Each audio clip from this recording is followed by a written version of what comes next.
नमस्कार, आपका स्वागत है फटाफट खबरों में। मैं हूं आपके साथ भावना रनौट। आज हम लेकर आए हैं हरियाणा के हर छोटे बड़े शहर की सबसे तेज और ताजा खबरें। तो चैनल को सब्सक्राइब कीजिए और वीडियो को कहां से देख रहे हैं कमेंट बॉक्स में बताएं।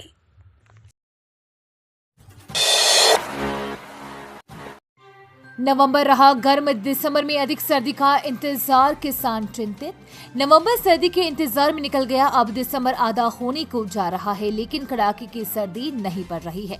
2 दिन पहले हुई बूंदाबांदी से ठंडी हवा चल रही है, दिन में धूप में बैठना मुश्किल हो रहा है। ऐसे में किसान रबी की फसल को लेकर खासे चिंतित है।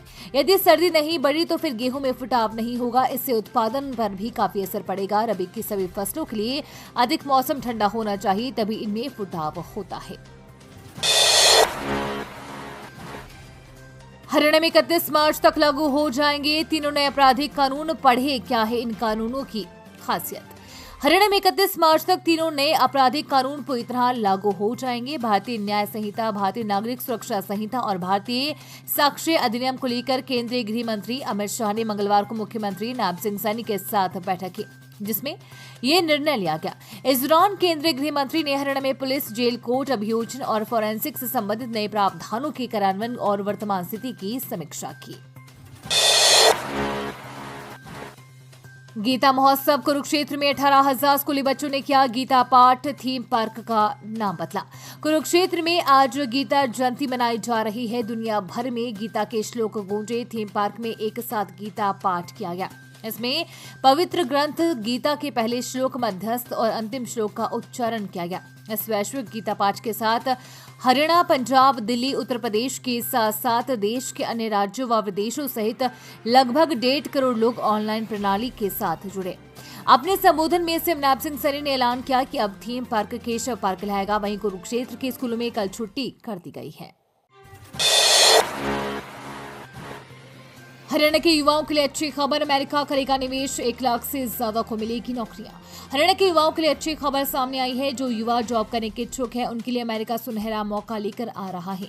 अमेरिका हरियाणा में बड़े पैमाने पर निवेश करने की इच्छा व्यक्त कर रहा है। राज्य में इंटीग्रेटेड मैन्युफैक्चरिंग क्लस्टर के लिए चिन्हित की गई 2,988 एकड़ भूमि में अमेरिका निवेश करने का इच्छुक है। ऐसे में मुख्यमंत्री हरियाणा भवन में अमेरिकी राजदूत के साथ MOU पर हस्ताक्षर करेंगे। इसके बाद अमेरिकी कंपनियां राज्य के हिस्सा में जल्द ही निवेश करेगी, जिसका बड़ा फायदा युवाओं को मिलेगा और रोजगार के अवसर उत्पन्न होंगे। बता दें कि फिलहाल केंद्र और राज्य सरकार हरियाणा में औद्योगिक गतिविधियां शुरू करने की योजना बना रही है। 3.50 करोड़ की लागत से बन रही है नई बिल्डिंग, जल्द दूर होगी विद्यार्थियों की परेशानी। फरीदाबाद में NIT एक स्थित राजकीय बाल उच्च विद्यालय को जनवरी में नई बिल्डिंग मिल सकती है। करीब 3.50 करोड़ रुपए की लागत से 2 मंजिला भवन का निर्माण चल रहा है। निर्माण का काम लगभग 80% पूरा हो चुका है। अब बिजली की लाइन, दरवाजे और पुताई का काम रह गया है। अधिकारियों के मुताबिक जनवरी के दूसरे सप्ताह से नए कमरों में कक्षाएं आयोजित होगी। हरियाणा के लाल डोरा भूस्वामियों के लिए खुशखबरी, मिलेगा जमीन का मालिकाना हक, कमेटी गठित। शहरों में लाल डोरा का दंश झेल रहे भूस्वामियों के अब अच्छे दिन आ रहे हैं। प्रदेश सरकार लाल डोरा में भूस्वामियों का स्वामित्व योजना का लाभ देने जा रही है। लाभार्थियों की पहचान की दिशा में कार्य शुरू हो गया है। एक कार्य नगर निगम की ओर से जल्द गठित होने वाली 4 सदस्यीय कमेटी को सौंपा जाएगा, ताकि वे लाल डोरा की चिन्हित जमीन पर काबिज लोगों की रिपोर्ट तैयार करने में अहम भूमिका निभा सके। चरखी दादरी में कागजों तक सीमित कपास की सरकारी खरीद, आढ़तियों और किसानों को नहीं है जानकारी। अधिकारियों का दावा 1500 क्विंटल हो चुकी खरीद। चरखी दादरी में कपास की सरकारी खरीद महज कागजों तक सीमित है। हालांकि मार्केट कमेटी के अधिकारियों का दावा है कि जिले में कपास की सरकारी खरीद की जा रही है और करीब 1500 क्विंटल की खरीद भी की गई है। वहीं आढ़ती एसोसिएशन के उप प्रधान राधेश्याम मित्तल ने कहा कि जिले में कपास की सरकारी खरीद नहीं हो रही है, जिससे आढ़तियों व किसानों को नुकसान उठाना पड़ रहा है। चरखी दादरी जिले में खरीफ सीजन के दौरान मुख्य रूप से बाजरा, ग्वार और कपास की खेती की जाती है। खरीफ सीजन 2024 के दौरान जिले में करीब 45,000 एकड़ में किसानों द्वारा कपास की बुआई की गई। हरियाणा में अवैध कब्जे पर चला ट्रैक्टर, 7 लोगों के मकान हटाए, सरपंच बोले कोई बेघर नहीं होगा। हरियाणा में आज प्रशासन ने अवैध कब्जे को हटाने के लिए ट्रैक्टर चलाया। इस दौरान ड्यूटी मजिस्ट्रेट, नायब तहसीलदार मौजूद रहे। इस जमीन पर आधा दर्जन से ज्यादा लोगों ने कब्जा जमाया हुआ था। ये कार्रवाई गांव ढूंढियावाली में 40 माला जमीन पर की गई। अमरीका ने जमीन को कब्जे को हटाने के लिए प्रशासन और कोर्ट की शरण ली थी। कोर्ट के आदेशानुसार जिला प्रशासन ने ड्यूटी मजिस्ट्रेट नायब तहसीलदार रानिया को नियुक्त किया। नायब तहसीलदार लोकेश कुमार ने हल्का कानूगो और पटवारी को मौका पर भेजकर भारी पुलिस बल की मौजूदगी में लगभग 7 लोगों के मकान को हटा दिया है। फरीदाबाद पुलिस ने जारी की ट्रैफिक एडवाइजरी, नो पार्किंग में खड़े वाहनों के होंगे पोस्टल चालान, चलाया जाएगा अभियान। फरीदाबाद में पुलिस ने नो पार्किंग एरिया में वाहन खड़ा करने को लेकर एडवाइजरी जारी की है। पुलिस उपायुक्त यातायात जसलीन कौर ने कहा कि नियमों का उल्लंघन करने पर सख्त कार्रवाई की जाएगी। उन्होंने कहा कि देखने में आ रहा है कि वाहन चालक अपने वाहनों को इधर उधर नो पार्किंग में खड़ा करके यातायात को बाधित करते हैं, जिस कारण आमजन को काफी परेशानियों का सामना करना पड़ता है और कई बार तो ऐसे वाहनों के कारण दुर्घटना हो जाती है। पलवल में बकाया यात्रा भत्ते को लेकर कर्मचारियों में आक्रोश, सीएमओ को सौंपा ज्ञापन, मासिक बैठक की तिथि निश्चित करने की मांग। हरियाणा के पलवल जिले में बहुउद्देशीय स्वास्थ्य कर्मचारी एसोसिएशन का जिला प्रतिनिधि मंडल अपनी लंबित मांगों को लेकर बुधवार को जिला सिविल सर्जन डॉक्टर जय भगवान जाटान से मिला।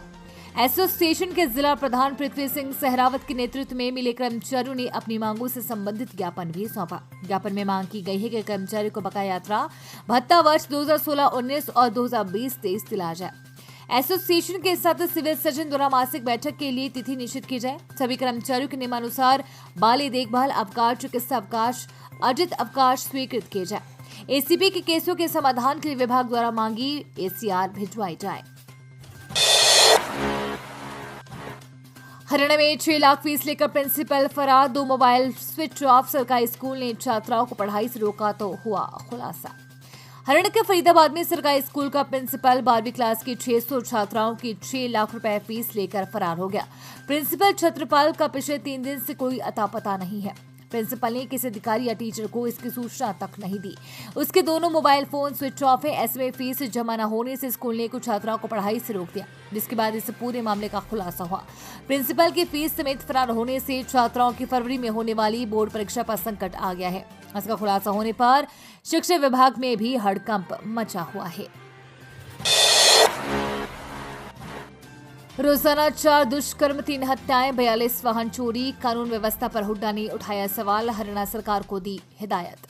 पूर्व मुख्यमंत्री भूपेंद्र सिंह हुड्डा ने प्रदेश में लगातार बढ़ती आपराधिक घटनाओं को लेकर कानून व्यवस्था पर सवाल उठाए हैं। गुरुग्राम के क्लब में फेंके गए देसी बम, कुरुक्षेत्र में एक ही परिवार के 4 लोगों की हत्या, 35 दिन में बदमाशों के साथ पुलिस की 15 मुठभेड़, रोहतक में गोलीकांड को तबाह हो चुकी कानून व्यवस्था का सबूत बताते हुए हुड्डा ने कहा कि अपराध का सफाया करने के लिए सरकार सख्त कदम उठाए। डबवाली के धालीवाल नगर और लोहगढ़ गांव में एनआईए की छापेमारी, युवक से पूछताछ।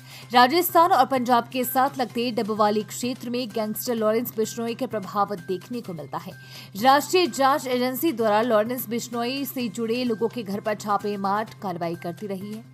बुधवार को मोस्ट वांटेड आतंकी अर्शदीप सिंह गिल उर्फ अर्श डल्ला को लेकर भी एनआईए की टीम ने डबवाली में छापेमारी करके कार्रवाई की है। नगर पालिका के कर्मचारी से अमृतपाल उर्फ राजू और आतंकी अर्श डल्ला के बारे में पूछताछ की। जानकारी के अनुसार डबवाली के धालीवाल नगर और लोहगढ़ में राष्ट्रीय जांच एजेंसी ने आधे घंटे तक पूछताछ की है। ये थी आज की फटाफट खबरें। हम मिलेंगे अगले बुलेटिन में, तब तक के लिए धन्यवाद और जय हिंद।